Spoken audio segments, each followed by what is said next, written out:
Welcome to The Explainer. Today, we're diving into a fascinating historical mystery, how a father's love, instead of building a family, didn't just fail. It actually tore down an entire dynasty. Right, and this quote, it really gets to the heart of it, doesn't it? You see, this wasn't just some political misstep or a strategic error. It was a complete, total collapse of what was seen as the most sacred human bond imaginable. And that forces us to ask some really tough questions. So, to really grasp just how deep this collapse went, you have to understand that this bond wasn't just ignored. No, it was actively and repeatedly betrayed. I mean, look at this list. It's just brutal. You've got one son, Shaozong, who starts doubting his own parentage in just defects. Another one, Xiao Zhengde, he puts on this whole show crying with fake repentance right in front of the emperor, only to turn around and lead a rebellion. But maybe the most chilling part is what the other sons did. Or rather, what they didn't do. While their own father was trapped, humiliated, and literally starving to death in his palace, these sons, who all had armies at their command, just watched. Why? Because they were too busy scheming, trying to figure out how to carve up the empire for themselves. Okay, so when you see betrayal on this scale, it's just so extreme, it demands an explanation, right? And that brings us to the real core of what we're looking at today. So, what went wrong here? I mean, really, what could possibly drive sons to this point? Their actions are so unnatural, so completely against everything their culture stood for, that we have to dig deeper. The easy answers, they just don't cut it. And this is where the mystery really gets interesting, because we can start ruling out the obvious stuff. Like, were the sons just dumb? No, they were known to be clever, articulate, great debaters. Okay, so were they just born evil? Well, that seems unlikely too.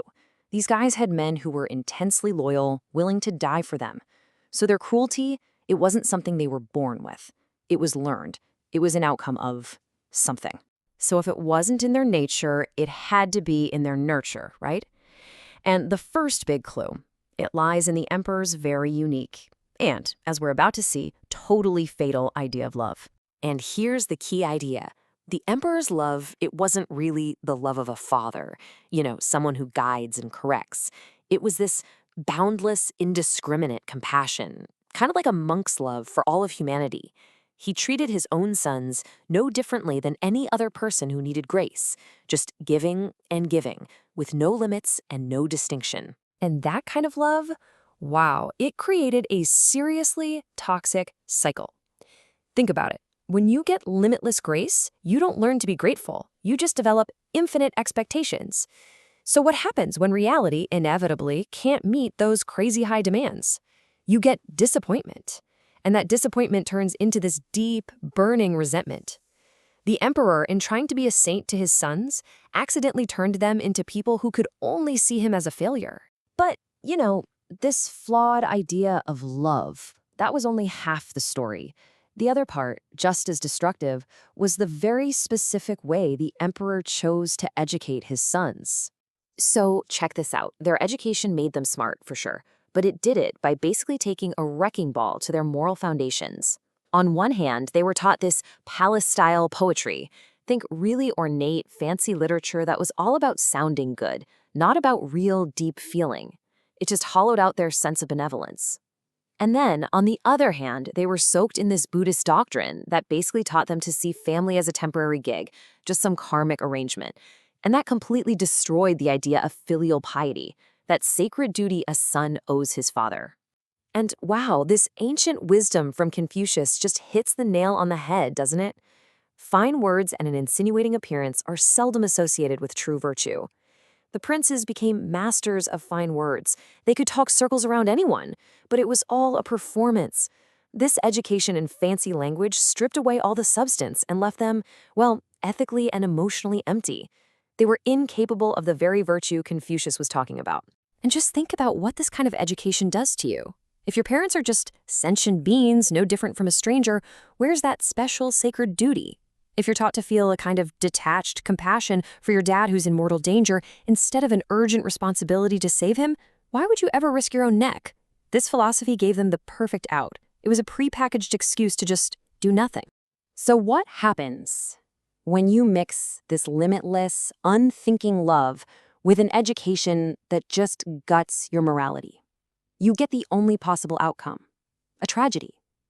You get tigers. And that brings us to this absolutely devastating conclusion.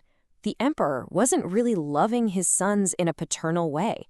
He was feeding the tigers that he himself had raised. He just kept nourishing these predators who would inevitably turn on him. He treated them like wild animals to be pacified with gifts, not as sons who needed guidance. So, in the end, you have to realize, the emperor created these men. He literally shaped them with a philosophy that had no real benevolence and a doctrine that had no real concept of fatherhood. He made them brilliant, he made them articulate, and he made them completely amoral. Their betrayal? It wasn't just a bad choice they made one day. It was a historical necessity, the direct result of how they were raised. And this whole story, it leaves us with this final, really powerful question that we all have to think about. The tragedy of Emperor Wu is this chilling reminder that good intentions, they're just not enough. It forces us to ask, how does what we teach and how we love define the very humanity of the next generation? That's a question that echoes far, far beyond the ruined walls of some ancient palace.